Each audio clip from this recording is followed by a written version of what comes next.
नमस्कार दोस्तों। आज हम क्रिस्टल इंटीग्रेटेड सर्विसेज लिमिटेड का फंडामेंटल एनालिसिस करेंगे। तो क्रिस्टल इंटीग्रेटेड एक स्मॉल कैप कंपनी है। इसका मार्केट कैपिटलाइजेशन 1000 करोड़ का है और ये एक फैसिलिटीज़ मैनेजमेंट कंपनी है, सर्विसेज कंपनी है, राइट। और इंडिया की 6th largest facilities management company है, करीबन 2.35% इसका मार्केट शेयर है, राइट। तो on the face of it इस कंपनी के numbers, sales growth, profit growth काफ़ी सही लगे, इसलिए हमने इस कंपनी को एक तरह से शॉर्टलिस्ट किया है पढ़ने के लिए, राइट। तो if you look at the compounded sales growth for the last 3 years it's 25%, जो कि एक अच्छा डिसेंट सेल्स ग्रोथ है। हम normally 25% sales growth, profit growth की कंपनीज को ही पढ़कर शॉर्टलिस्ट करके पढ़ने की कोशिश करते हैं। पिछले 4 क्वार्टर्स का sales growth is 28%, again good. पिछले 3 साल का compounded profit growth is 29%, which is good. पिछले 4 क्वार्टर्स का पैट ग्रोथ या प्रॉफिट ग्रोथ तो 44% है, मतलब ये तो भाई बहुत अच्छा प्रॉफिट ग्रोथ है, राइट। बट जब आप इसके स्टॉक प्राइस को देखेंगे तो स्टॉक प्राइस कुछ एक दूसरी कहानी बता रहा है, राइट। तो इस कंपनी का आईपीओ हुआ था मार्च 2024 में, राइट। और पिछले 9 महीनों में, right, from March 2024 to December 2024 stock price जो है वो फ्लैटिश रहा है। 3 बार स्टॉक प्राइस ने अपना रेंज तोड़ने की कोशिश की है, but it was unsuccessful in doing that, and it has been flattish for the last 9 months, right? तो प्रॉफिट ग्रोथ या पैट ग्रोथ 44% का है, बट स्टॉक प्राइस फ्लैटिश रहा है। ऐसा क्यों, राइट? तो अगर यहाँ पे अगर आप देखोगे, I've captured this graph in this box as well, right? Stock price is 713 9 months back. Now it's 723. Profit growth is, sorry, stock price ka growth is just 1%. PAT growth is 44%, but stock price did not move, right? It remained flattish. The reason is the EPS growth is in negative, right? तो पिछले 4 quarters का earnings पर share का growth है, या फिर earnings cumulative EPS 42.66 है, और उसके 4 क्वार्टर्स पहले का 58.42 है। तो EPS and PAT are two different things when we'll kind of do fundamental analysis, right? इसको मैं एक अच्छे से समझाता हूँ, राइट। यहाँ पे अगर आप P&L में देखोगे, the net profit for March 2023 is 38 crores, right? And number of shares is around 5.73 crores, right? तो EPS, the way you calculate EPS is PAT divided by total number of shares. तो इसका एक number आया है, whatever it is, right? आप जब यहाँ पे देखोगे मार्च 2024 में, the PAT has gone up from 38 crores to 48 crores, right. करीबन 10 करोड़ से पैट इंक्रीज हुआ है। But if you look at the number of shares, it is 13.9 crores, right. Shares almost double से ज़्यादा हो गए, 2.5x इंक्रीज हो गया नंबर ऑफ शेयर्स में, right. That's why the EPS growth is negative, right. तो जब कंपनीज इक्विटी डाइल्यूट करते हैं, तो सबसे ज़्यादा जो खामी, सबसे ज़्यादा जो नुकसान होता है उस कंपनी के करंट शेयर होल्डर्स का ही होता है, राइट। बिकॉज कंपनी में पैसा तो आ जाता है, ये 300 करोड़ का आईपीओ जो किया है उसकी वजह से कंपनी में 300 करोड़ तो आ गया, बट कंपनी के जो करंट स्टेक होल्डर्स थे या तब के जो स्टेक होल्डर्स थे, ये 5.73 करोड़ स्टेक होल्डर्स या शेयर होल्डर्स थे, उनकी वैल्यू कम हो गई। बिकॉज जो उनके स्टेक्स थे उनको फिर से मार्केट में लेके आके उसको रीडिस्ट्रीब्यूट किया गया, right? So equity dilution actually is not a great thing, right? Equity dilution या फिर capital raise जब होता है, equity dilution is one way of raising capital, the other way is obviously debt, कर्ज लेके raise करते हैं अपना debt, right? Equity dilution या जब कर्ज लेके companies funding raise करते हैं, right? तो उनके जो बैलेंस शीट्स होते हैं या फिर P&Ls होते हैं, उन पे काफ़ी ज़्यादा इम्पैक्ट होता है, और जो उनके पुराने शेयर होल्डर्स होते हैं उनको काफ़ी एतराज़ होता है इस बात से। So if you understand what the traditional share holders और traditional investors like Warren Buffett और राकेश झुनझुनवाला यूज्ड टू से कि यार हमको ऐसे कंपनीज में इन्वेस्ट नहीं करना है जो बार बार इक्विटी डाइल्यूट करती है, क्योंकि जब वो इक्विटी डाइल्यूट करती है तो मेरा जो स्टेक है वो कम होते जाता है, मेरा जो EPS है वो कमज़ोर होते जाता है, राइट। हमें वो कंपनीज पसंद है जो थोड़ा कर्ज ले ले, थोड़ा डेट ले ले, और फिर उस कर्ज को एक तरह से अपने केपेक्स में इन्वेस्ट करके अपना फ्यूचर ग्रोथ लेके आए, राइट। तो कंपनीज जब फंड रेज करते हैं तो काफ़ी सारे रीजंस के लिए फंड रेज करते हैं कुछ कंपनीज अपना पुराने डेट, पुराने पाप धोने के लिए एक तरह से फंड रेज करते हैं। जैसे इस कंपनी ने अपने पुराने पाप धोने के लिए फंड रेज किए, तो इसका जो भी वर्किंग कैपिटल डेट था या फिर इसका जो लॉन्ग टर्म डेट था, राइट। वर्किंग कैपिटल डेट वो डेट होता है जो 12 महीने में एक तरह से, जिसका लाइफ जो है 12 महीने का होता है। तो रिसीवेबल्स जिन कंपनीज को दिक्कत होती है, जहाँ पे कलेक्शंस नहीं होते, तो वो कंपनी वर्किंग कैपिटल डेट लेते हैं। और जो लॉन्ग टर्म डेट होता है वो प्रोडोमिनेटली केपेक्स रिलेटेड डेट होता है, जैसे स्टील कंपनीज अपने फैक्ट्रीज डालते हैं, एक्वायर करते हैं कुछ, राइट। तो that is long term debt, right. तो equity dilution is not a great thing. मैं जनरली बात कर रहा हूँ, मैं इस कंपनी के बारे में स्पेसिफिकली बात नहीं कर रहा हूँ, बट ये कंपनी मुझे दिखी जिसका मुझे पैट ग्रोथ 44% दिखा और ईपीएस ग्रोथ -27% दिखा, इसलिए मैंने एक तरह से इसको शॉर्टलिस्ट भी किया ताकि ये कंसेप्ट में एक तरह से क्लैरिफाई कर पाऊँ, राइट। सो जब भी कोई कंपनी फंड रेज करती है, कॉन कॉल में जब इन्वेस्टर्स जाते हैं, एनालिस्ट जाते हैं, तो कंपनी कोई फंड रेज करती है तो उनको पूछा जाता है कि आप फंड रेज क्यों कर रहे हो, क्या कारण है इसका फंड रेज का। तो कंपनी दो आंसर्स देती है प्रेडोमिनेटली। एक, हम ये फंड रेज से, हम ये इक्विटी डाइल्यूशन से या फिर ये कर्ज से नया एक प्लांट ला रहे हैं, नया प्रोडक्ट ला रहे हैं, एक नया ब्राउन फील्ड इन्वेस्टमेंट कर रहे हैं, राइट, केपेक्स कर रहे हैं, जिससे हमारा फ्यूचर ग्रोथ आएगा, जिसको हम नॉर्मली री इन्वेस्टमेंट रेट में कैप्चर करते हैं, right. If you look at this number 26%, 21% री इन्वेस्टमेंट रेट होता है, राइट। तो बालकृष्ण टायर्स या फिर टाइटन जैसे कंपनीज का अगर आप री इन्वेस्टमेंट रेट देखोगे तो अभी भी 70% से ज़्यादा है, and re investment rate for these companies for the last 15 odd years was more than 70%, right. अभी भी कंपनी री इन्वेस्ट कर रही है अपने बिजनेस में, नए ब्रांचेस लेके आ रही है, नए स्टोर्स खोल रही है, whatever it is, I am talking about Titan over here, right. So reinvestment rate is a very important growth metric. इस मेट्रिक को हर वक्त देखना ध्यान से बहुत इंपॉर्टेंट है, राइट। 70+ मैंने कहा, it is for bigger companies like Titan and Balkrishna tyres. एक 1000 करोड़ की स्मॉल कैप कंपनी में 77% अगर री इन्वेस्टमेंट रेट है तो उसको मैं काफ़ी एवरेज बोलूँगा, राइट। इस चैनल पे जो भी मैंने स्मॉल कैप कंपनीज के एनालिसिस किए उसमें आप देखिए री इन्वेस्टमेंट रेट किसी किसी कंपनीज का तो 250% है, 270% है, राइट। री investment rate is nothing but अगर कंपनी अपने बिजनेस से अगर 100 रुपये कमा रही है, 100 रुपीज़ कमा रही है, तो फिर से अपने बिजनेस में 77 रुपीज़ डाल रही है, यहाँ पे 77% डाल रही है। कुछ कंपनीज 230 डालते हैं, कुछ कंपनीज 350 डालते हैं। तो वो जो डेल्टा होता है 350 माइनस 100 का, वो कहाँ से आता है? वो इक्विटी डाइल्यूशन से आता है या फिर डेट से आता है। They go to external agencies to raise capital, right. So equity dilution, इस कंपनी की मैं स्पेसिफिकली नहीं बात कर रहा हूँ, मैं फिर से रीटरेट करूँगा, equity dilution is not a great thing for the existing share holders और equity stake holders of that company, क्योंकि उनकी वैल्यू एक तरह से कम हो जाती है, राइट। और given an option between equity and debt, normally companies जो थोड़े सही कंपनीज होते हैं, जिनके P&L बैलेंस शीट में एक सेंस होता है, थोड़ा डिसिप्लिन होता है, वो सबसे पहले डेट लेने की कोशिश करते हैं। Equity dilution is the last resort. That's why एक तरह से बहुत बोलते हैं ना, they wait for lower interest rates in the stock market. जब फेडरल रिजर्व अपने इंटरेस्ट रेट्स लो करता है, RBI जब अपने इंटरेस्ट रेट्स लो करता है, तो ये सारी कंपनीज बैठे रहते ताक में कि यार हम लोग को बैंक तो डेट नहीं दे रहा है, राइट। तो हमें इक्विटी डाइल्यूट करनी पड़ेगी, जाके रिटेल इन्वेस्टर्स, पब्लिक इन्वेस्टर्स को एक तरह से गांठते हैं और उनसे पैसा निकालते हैं। मैं इस कंपनी की बात नहीं कर रहा हूँ, मैं जनरल कंपनीज की बात कर रहा हूँ कि why equity dilution kind of is not good for equity investors like us. यहाँ पे अगर आप देखोगे तो इस कंपनी का EPS growth is negative -27 in spite of the fact the PAT growth is +44% CAGR, right. तो इसके वजह से इसका स्टॉक प्राइस जो है वो ऊपर नहीं गया, राइट। एक और छोटा सा कारण है कि ये डिविडेंड यील्ड देती है 0.21% का। तो नॉर्मली कंपनीज जब डिविडेंड यील्ड देते हैं तो जो शेयर होल्डर्स होते हैं, existing share holders, even if the stock price does not go up, right, they do not sell the stock, they do not sell their stakes, right. तो इस company का stock price ऊपर नहीं गया। तो stock price ऊपर कब जाएगा? जब EPS ग्रोथ आपका 25% प्लस या 20% प्लस हो जाएगा, तब स्टॉक प्राइस एक तरह से ऊपर जाने की चेष्टा करेगा और जाएगा भी, वो रेंज तोड़ देगा स्टॉक प्राइस, राइट। तो क्रिस्टल इंटीग्रेटेड सर्विसेज का थोड़ा कंपनी के बारे में जान लेते हैं एक तरह से, राइट। तो ये कंपनी एक इंटीग्रेटेड फैसिलिटीज़ मैनेजमेंट कंपनी है, राइट। तो अगर आप फैसिलिटीज़ मैनेजमेंट सेक्टर को देखोगे तो उसमें ब्रॉडली दो तरह की सर्विसेज आती है। एक तो सॉफ्ट सर्विसेज होते हैं, जैसे आपके हाउस कीपिंग है, गार्डनिंग है, ये सारा ये बड़े कंपनीज के लिए करती है कंपनी, राइट। और एक हार्ड सर्विसेज आते हैं एक तरह के, जो कि आपका है ना, प्लम्बिंग होता है, इलेक्ट्रिकल मेंटेनेंस होता है, राइट। और तीसरे एक तरह की सर्विसेज होते हैं जो इन कंपनीज को मजबूरी में करना पड़ता है, जैसे कि वेस्ट मैनेजमेंट, राइट। ये जो भी एयरपोर्ट पे जो भी वेस्ट निकलता है उसको कहाँ पे लेके जाए, ये इसलिए उनको करना पड़ता है because the barriers to entry into this sector और into this business are very low, right, because it's a heavily manpower intensive business, right. तो लेट्स से अगर मुझे फैसिलिटीज़ मैनेजमेंट में घुसना है तो मुझे करीबन एक 50 सेमी स्किल्ड लोगों की ज़रूरत है, 2-3 बड़े कॉन्टैक्ट्स की ज़रूरत है, और मैं अपने आप को जाके पिच करूँगा और लेट्स से उनका हाउस कीपिंग करना शुरू करूँगा, राइट।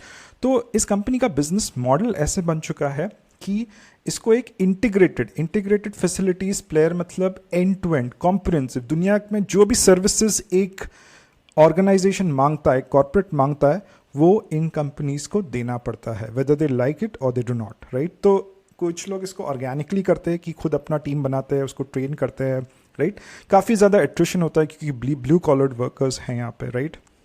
मल्टीपल क्लाइंट्स होते हैं इनके, हॉस्पिटल्स में, एजुकेशंस में, मेट्रो, एयरपोर्ट पे जो भी आप मेंटेनेंस स्टाफ देखते हैं वो नॉर्मली फैसिलिटीज़ मैनेजमेंट का होता है, राइट। तो ऑर्गेनिकली और इनऑर्गेनिकली दोनों होता है। तो ऑर्गेनिकली में आपको ट्रेन करना पड़ता है, एट्रिशन संभालना पड़ता है। इनऑर्गेनिकली इज़ नथिंग बट आप ना बहुत सारे कंपनीज, जो छोटे छोटे कंपनीज है इंडिया में, करीबन 500-700 कंपनीज है इंडिया में जो फैसिलिटीज़ मैनेजमेंट में, it's a highly fragmented market, right, with low barriers to entry. Top 6 players है, उनका ही मार्केट जो है वो 10% से कम का है, राइट। टॉप 6 प्लेयर्स में आपका SIS आता है, क्वेस्कॉप आता है, right? Then you have, Sodexo is there, right? This is the 6th largest company with a 2.35% market share, right? So all these things this company has to do, right? Catering, security, staffing, facilities management, everything this company has to do. All the services that a corporate would need to focus on its core work and leave the non-core work or outsourced non-core work to someone else, right? तो इस company का जो predominant business आता है वो government से आता है। तो गवर्नमेंट में जो पिछले 5 सालों में एक इंफ्रास्ट्रक्चर पुश दिखा है, right, airports, metro, right, railways में, राइट, 77% इस कंपनी का जो रेवेन्यूज़ है वो गवर्नमेंट से आते हैं। काफ़ी अच्छे से टेंडरिंग करती है, लोएस्ट कॉस्ट प्रोड्यूसर मॉडल पे काम होता है। So this model, the whole facilities management sector services का पार्ट है, राइट। तो जो सस्ते में काम करके देगा, the low cost arbitrage model, the lowest cost producer model, right. For example, अगर मैं एक प्रोक्योरमेंट टीम का हेड हूँ, मुझे मेरे मैनेजमेंट के सामने एक प्रेजेंटेशन देना है कि हमें इस कंपनी के साथ, फैसिलिटीज़ मैनेजमेंट की कंपनी के साथ जाना है, तो सबसे पहले मैं कोट मंगा लेता हूँ, 3 कोट मंगा लेता हूँ, और प्रिडोमिनेंटली मैं जाकर जो सबसे सस्ती कंपनी, सस्ता कोट है, वही पिच करता हूँ मेरे मैनेजमेंट के सामने। क्योंकि अगर मैं थोड़ा भी एक महंगा वाला कुछ पिच करूँ, then they will start asking me questions कि आप ये महंगी कंपनी को क्यों पिच कर रहे हो इतना, right. So this is a low cost arbitrage model, it's a services sector. कौन सस्ते में सबसे काम करके देगा, वही एक तरह से बिजनेस लेके जाएगा। और इस कंपनी का एक स्ट्रेंथ है कि ये बहुत सारे मल्टी लोकेशंस, मतलब बहुत सारे लोकेशंस पे जो भी गवर्नमेंट के इंफ्रास्ट्रक्चर प्रोजेक्ट्स है वो एक तरह से मैनेज कर चुकी है, करीबन 20 साल से करती आई है। और इसका करंट ऑर्डर बुक जो है 566 करोड़ का है, राइट। तो इसका जो स्ट्रेंथ है ऑब्वियसली वो है कि गवर्नमेंट्स के अंदर किस तरह से कॉन्ट्रैक्ट निकालते हैं, क्या करना होता है, किस तरह कोड देना होता है, वो सब जानती है। बट इसका जो चैलेंज है, उसका रिस्क है, इज़ द फैक्ट दैट ये गवर्नमेंट के ऊपर काफ़ी ज़्यादा डिपेंडेंट है, गवर्नमेंट के प्रोजेक्ट्स के ऊपर काफ़ी ज़्यादा डिपेंडेंट है, because 77% of its revenues come from the government, state government, central government, municipalities etcetera, right. और it's an asset light model, right? Basically services company, आप IT का ही सोच लीजिए, it's an asset light model। अगर आप total fixed asset to total asset का ratio देखोगे, it's just 14%। IT companies का भी 14%, 15% होता है, क्योंकि मैन पावर इंटेंसिव बिजनेस होता है। IT में आपका वाइट कॉलर रिसोर्सेज लगते हैं, इसमें आपका ब्लू कॉलर रिसोर्सेज लगते हैं, right. And normally in companies में प्राइसिंग पावर नहीं होता है, राइट। प्राइसिंग पावर क्यों नहीं होता? क्योंकि बहुत कंपिटिटिव फ्रैगमेंटेड मार्केट है, इसलिए आप ऑपरेटिंग प्रॉफिट मार्जिन्स देखोगे, इट्स लाइक 6%, 7%, राइट। अगर आप नेट प्रॉफिट मार्जिन देखोगे, again lower single digits, right. So the profitability in this sector is very low. It's asset light, right, it's scalable है। आप जैसे देखोगे IT companies, a company which is of the size of a TCS, right? It's a services company. Even this is a services company, right? You have to get orders in more geographies, more countries, more continents. इसके वजह से आपका scale जो है बढ़ेगा, right? So it's a highly scalable model, right? Capital intensive नहीं है, सिर्फ जो total asset to fixed asset single digits में रहता है, ये डबल डिजिट्स में रहता है, 12%, 14%। It's a services company, right. Pricing power नहीं होती, because the lowest cost producer kind of takes the market, highly scalable model, right. And इन कंपनीज का सबसे बड़ा एक तरह से रेड फ्लैग या प्रॉब्लम ये होता है कि they are not able to collections में दिक्कत आती है इनकी, राइट। इस कंपनी में नहीं आई है, राइट। इस कंपनी के अगर आप कलेक्शंस देखो तो काफ़ी सही है। इसका रिसीवेबल डेज जो है वो काफ़ी स्ट्रीमलाइंड है, 80 है। But normally facilities management company या फिर B2B कंपनीज में कलेक्शंस में प्रॉब्लम आती है because they are working with companies which are 10x 20x of their size, तो उनसे पैसा निकालना बहुत दिक्कत होता है। बट इस कंपनी ने अपने वर्किंग कैपिटल साइकिल पे बहुत अच्छा कंट्रोल रखा है, बहुत टाइट वर्किंग कैपिटल साइकिल है। इसका रिसीवेबल डेज पे अगर आप देखोगे 220 रिसीवेबल्स, ट्रेड रिसीवेबल्स 220 करोड़ है, but trade receivables more than 6 months is just 34 crores. So very comfortably the company is converting profits into cash flows. CFO to PAT ratio भी अगर आप देखोगे it's one, right?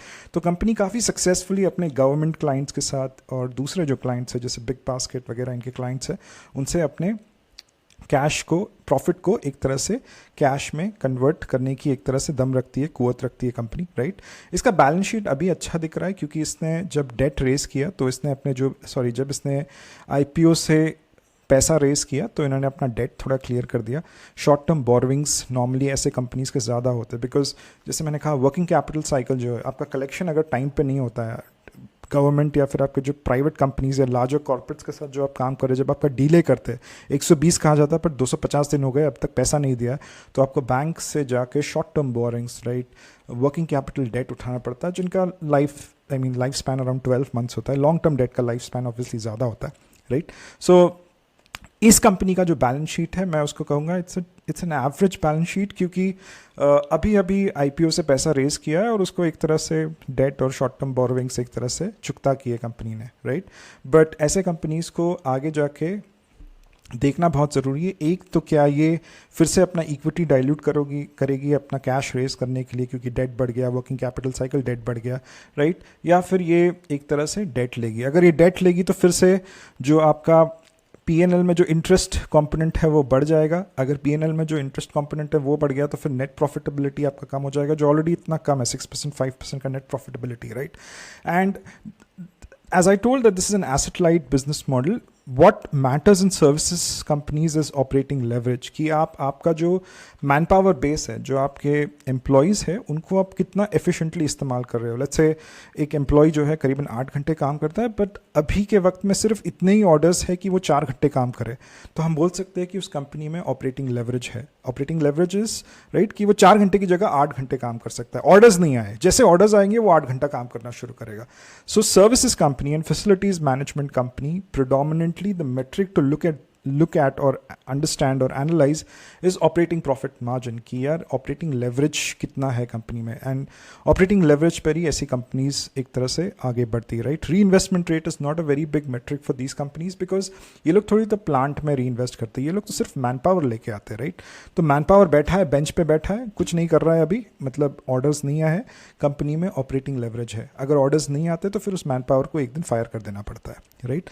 तो इस कंपनी की जो future order book है वो करीबन 588 करोड़ की है और ये कंपनी एक्सपेक्ट कर रही है कि इनको ऑर्डर्स मिलेंगे जिसकी वजह से इनका ऑपरेटिंग लेवरेज मिलेगा and this operating profit margin will increase by a percent और two, but the net profitability if you see is just 5% 6% due to which the return on capital employed and return on equity is also okay, इतना अच्छा नहीं है। Normally services company में invest करने से पहले you need to have a cut off around 25% for return on capital employed, right। अभी फिलहाल इसका 20% है। return on equity is 19%, right। so return on capital employed is what, अगर मैनेजमेंट अपने बिजनेस में 100 रुपीज़ लगाता है तो उसको 20% का या 20 रुपीज़ का एक तरह से प्रॉफिट हो रहा है। रिटर्न ऑन इक्विटी इज, अगर कोई इक्विटी शेयर होल्डर कंपनी में पैसा लगा रहा है, 100 रुपीज़ लगा रहा है, तो उसको 19 रुपीज़ का या 19% का एक तरह से प्रॉफिट हो रहा है, राइट।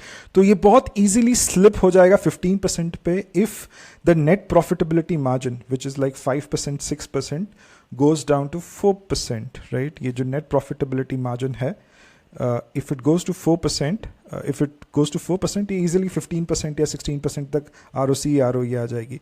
और ये 4% 3% क्यों होगा, क्योंकि इंटरेस्ट बढ़ जाएगा अगर कलेक्शन सही वक्त पे नहीं होते, राइट। तो working capital debt, working capital cycle इन कंपनीज का बहुत क्रिटिकल एक मेट्रिक होता है और ऑपरेटिंग लेवरेज जब तक आएगा तब तक कंपनी में, तब जाके उसका ऑपरेटिंग प्रॉफिट मार्जिन से एक तरह से एक्सपैंड होंगे, नहीं तो नहीं होंगे, राइट। तो एक ब्रीफ दे देता हूँ इस कंपनी का, एक समरी दे देता हूँ, समराइज्ड वर्जन दे देता हूँ। इस कंपनी में एक और चीज़ है कि इसका जो FII स्टेक पिछले 3 साल में या 2 साल में कम हुआ है, राइट। तो EPS ग्रोथ जब फ्लैटिश रहा है तो FIIs हैव सोल्ड। अगर आप मार्च 2024 में देखोगे it was 8%, now if you see it's hardly 1%। DIIs have been constant over year, तो DIIs का कोई दिक्कत नहीं है। पब्लिक पार्टिसिपेशन जो है वो बड़ा है एक तरह से, 16% से 24% हुआ है, सो पब्लिक पार्टिसिपेशन बड़ा है, राइट। पी इसका मुझे ज़्यादा लगा, भले 18 जब पी दिखता है तो काफ़ी कम पी दिखता है, but I think 18 is a fairly high P, especially for a company which is EPS negative, right? So this company is not a stock recommendation. Please do your own analysis before you invest in the stock market, right? एक brief दे देता हूँ, summarized version दे देता हूँ। 25% sales growth आ सकता है अगले 2 से 3 साल में। Orders है, order book भी strong है। Sectoral tailwinds है, government public capex करेगी और खर्चा करेगी infrastructure पे, और metros बनेंगे और bridges बनेंगे, flyovers बनेंगे, तो sectoral tailwinds है। इसका 77% जो revenue है government से ही आता है, right? Profit growth, EPS growth आएगा 25% से ज़्यादा नहीं लगता है मुझे, right. Profit growth, PAT growth 25% के ऊपर आ जाएगा, पहले भी आ रहा था, आगे भी आएगा। EPS growth at least for the next 1 or 2 years will be difficult 25%। Profitability जैसे मैंने डिस्कस किया, it's less than 10%। I don't see it going above 10%। I don't see this company to have a profitability of more than 10%। Predictability of cash flows, ठीक है, government there से पैसा देता है पर दे देता है, right. Strength in the balance sheet is average, देखना पड़ेगा कि और कितना डेट लेती है और कितना प्रॉब्लम मैं नहीं कह रहा हूँ कि प्रॉब्लम होगा, बट डेट तो ये कंपनी लेगी क्योंकि इसका बिजनेस मॉडल ही ऐसा है कि ये डेट लेगी, right. Valuations I have told it's moderate, क्योंकि 18 का वैल्यू है, 18 का पी है, right. For the fact that this is a negative EPS company, negative 27% का EPS ग्रोथ इस कंपनी का, मुझे नहीं लगता इसको 18 से ज़्यादा एक तरह से पी मिलना चाहिए, right. So this was a brief about crystal integrated services. Hope you like this analysis. If you have, please like and share this video and follow this channel for more such videos. Thank you for your time. Please do take care. Bye bye.